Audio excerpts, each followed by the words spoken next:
Praise the lord. మే 13, 2024. ఈరోజు దేవుని వాగ్దానం.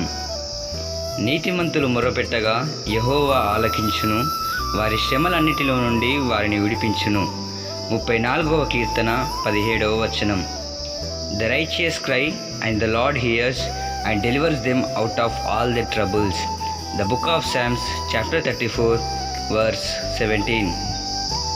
ఈరోజు దేవుడు నీతో ఏమని మాట్లాడుతున్నాడంటే, నీతిమంతులు ఎప్పుడైతే దేవునికి మొర్ర పెడతారో అప్పుడు వెంటనే దేవుడు వారి యొక్క మాటల్ని ఆలకించి వారి యొక్క మొర విని వారికి ఉత్తరం ఇస్తానంటున్నాడు. అలాగే వారికి వచ్చిన శ్రమలన్నిటి నుండి కూడా వారిని విడిపిస్తానంటున్నాడు.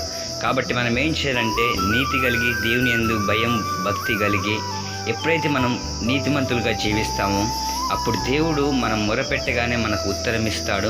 అలాగే మనకు ఎన్ని శ్రమలు వచ్చినా కూడా, మనల్ని ఎవ్వరు విడిపించలేనంత శ్రమలు వచ్చినా కూడా అలాంటి శ్రమల నుండి కూడా దేవుడు విడిపిస్తాడు. కాబట్టి మనం నీతిమంతుల వల్ల జీవిస్తాం, దేవుని సహాయం పొందుకుందాం. ఆమెన్.